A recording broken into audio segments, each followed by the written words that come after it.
Welcome to Celebrating Aviation with Mike Machat.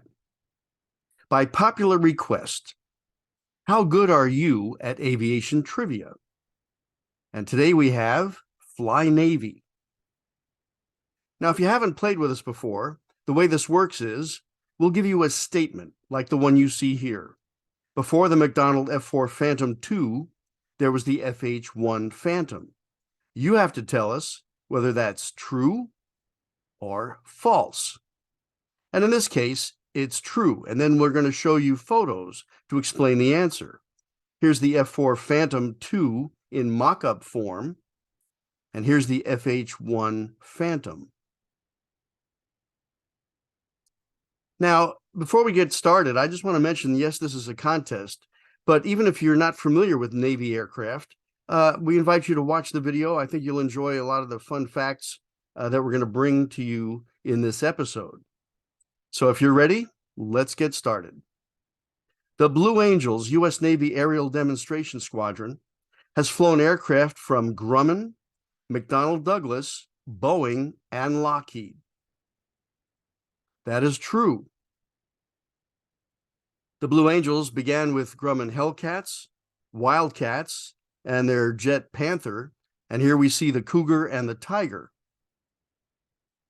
McDonnell Douglas gave them the F4 Phantom and the A4F Skyhawk II. And the McDonnell Douglas and now Boeing F-18 Hornet, and today the FA-18EF Super Hornet make up the inventory. But they also had a Lockheed TV-2 Shooting Star, and I should mention this is a Navy version of the T-33. The T-2V Sea Star is a different airplane that's carrier suitable and has modifications to the airframe. They also had a Lockheed R-7V Constellation as their support aircraft. And here's the original Fat Albert, the Lockheed C-130. Today, the team is flying the larger, improved C-130J. The Boeing F-18 Hornet evolved from Northrop's entry into an Air Force fly-off competition won by the General Dynamics F-16. This aircraft, designated the YF-17, was named after a snake and was called the Python. That's false. The prototype YF-17 seen at top here, and that evolved into the F-18 Hornet, but the airplane, as seen here in Navy and NASA markings, was actually called the Cobra. In July 1957, U.S. Marine Corps Colonel John Glenn made the first supersonic flight across the United States. The next morning, he flew over New York Harbor and took low-level photos of the Statue of Liberty using the belly cameras of his Vought F8 Photo Recon Crusader. That is absolutely true. I had the honor of working on a project with Colonel Glenn, who told me this story. He's probably best known as the first American to orbit the Earth in 1962, and just to save some comments, that duct tape you see is holding a protective cover over the window of Glenn's Friendship 7 Mercury capsule. That's not the actual window itself. Here's the launch of Glenn's Mercury Atlas from Cape Canaveral, Florida.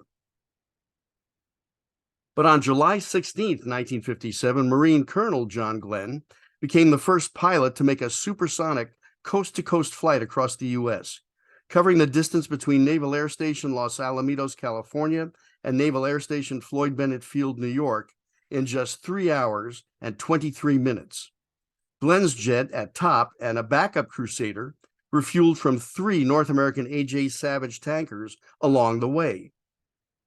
The following morning, he took off from Floyd Bennett in his Photo Crusader, seen here, and made a south to north photo run over New York Harbor on the deck, passing the Statue of Liberty in knife-edge flight. When I asked him how low he was flying, Glenn replied, "Well, I could see my right wingtip kicking up spray from the water." McDonnell's F-4 Phantom II was the Navy's first Mach 2 jet fighter aircraft. And that is true. The F-4 Phantom, seen here, could fly Mach 2.23. Here's another Phantom question. The Phantom II was the Navy's first two-seat, twin-engine, jet-powered aircraft. That's false. That honor goes to the Douglas F4D Skyray. Notice that Knight is spelled with a K. This was a radar interceptor used in the Korean War and has the distinction of making the first radar-directed kill of an enemy aircraft at night.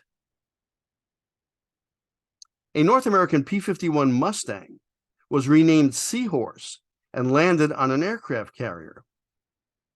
That is true. On November 15th, 1944, Navy test pilot Commander Bob Elder made a series of 25 takeoffs and traps from the carrier USS Shangri-La. This was during carrier suitability trials for the P-51 Mustang toward the end of World War II, as shown in this stunning painting by Craig Cadera. The Mustang was actually one of 3 land-based aircraft undergoing Navy evaluation for carrier operations, along with the North American PBJ Mitchell and Grumman F-7F Tiger Cat. These aircraft had departed Naval Air Station Philadelphia that morning and returned after the trials. The first aircraft carrier with an angle deck was the USS Forrestal in 1955. That's false. The Forrestal did have an angle deck. It was the first American carrier to feature that as an integral part of the structure.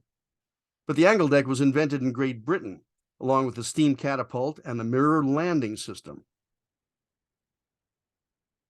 During early jet operations on aircraft carriers, pilots trapped and launched with the canopy open for emergency egress. And that is true. Here we see the Phantom I operating off the USS Franklin D. Roosevelt, and you can see the canopy open there. But wait a minute. I have a better picture of a Navy jet with an open canopy on landing. Yeah, that's better. You know what? I have an even better picture. Here we are standing on the wing of an FJ Fury about to land on the USS Ranger. And as you can see, that canopy is open. The North American A3J Vigilante was the Navy's fastest jet. That's false. The Navy's fastest jet was the Vought XF-8U-3 Super Crusader, also known as the Crusader 3. And this airplane reached a speed of Mach 2.39. The Vigilante, however, is a Mach 2 aircraft. Lockheed's WV-2 Warning Star radar picket evolved from the classic Model 1049 Super-G Constellation commercial airliner. That is true. Here we see the WV-2. What an elegant-looking airplane. Isn't that incredible? And here's the airliner version, the Super-G Connie. McDonnell Douglas's secret A-12 Navy stealth jet was nicknamed after a Mexican tortilla snack food? Really? Yes, that's true. Look at the shape of this thing. You know what's coming. But this was called the McDonnell Douglas A-12 Avenger II. It never saw production, but good old military humor. There's only one name that could have been attached to this airplane. You guessed it, the Dorito. The first Navy jet fighter to fly 1,000 miles per hour was the Douglas F4D Skyray. That's false.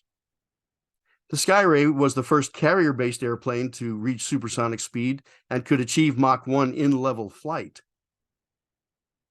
But the first 1,000-mile-per-hour Navy airplane was the F-8 Crusader, which won the Thompson Trophy in 1956, flown by Commander Duke Windsor. The F-11F Tiger, Grumman's first supersonic airplane, was originally designated F9F-9 as an evolution of the Cougar. That's true. Probably the most beautiful airplane ever flown by the Blue Angels. The F-11 was just a fabulous airplane for air show performances. But look at the prototype here. This was called the F9F-9, quite a departure from the Grumman Cougar. Lockheed's giant 4-engine double-deck transport aircraft built for the U.S. Navy were named cargo stars. No, that's not true. It was the Lockheed R-6V Constitution. 2 of these mammoth airplanes were built and actually operated in service from 1949 to 1952. But they were underpowered. They lacked the sufficient range. They were replaced by Martin Mars flying boats for troop transportation and eventually were scrapped. For carrier landing workups, naval aviators land on fixed runways painted with aircraft carrier deck markings.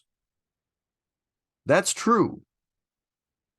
Here we see a view out of the backseat of an F-14 doing practice landings at the Fentress Field near Oceana, Virginia. And FCLP stands for Field Carrier Landing Practice. The exotic-looking Convair XF-2Y Sea Dart was the world's first and only supersonic seaplane.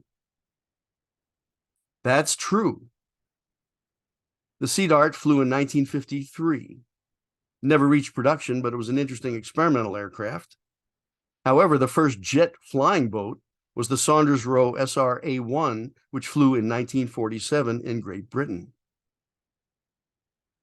The Martin Seamaster, Convair Tradewind, and Vought Super Crusader were revolutionary aircraft that flew in the 1950s, and examples of all 3 are on display in aviation museums today. That's false. All 3 of these aircraft were built and flown, but at the end of their very short careers, they were scrapped. Not one example remains of any of these airplanes. And finally, if we need it, a tiebreaker. Are you ready? Here we go. There are no single-engine carrier-based aircraft left, including helicopters, flying operationally today. Key words, carrier-based. That's false. Really? Yes, and here's why. The Lockheed Martin F-35C Lightning II. Fly Navy. And there you have it, a trivia contest on naval aviation. Hope you enjoyed it, and thank you for watching this program. I'd like to dedicate this episode to naval aviators everywhere. Thanks for watching Celebrating Aviation with Mike Machat. If you haven't subscribed, we'd love to have you on board, and please hit the like button on the way out. It does help us with YouTube. As always, until next time, take care.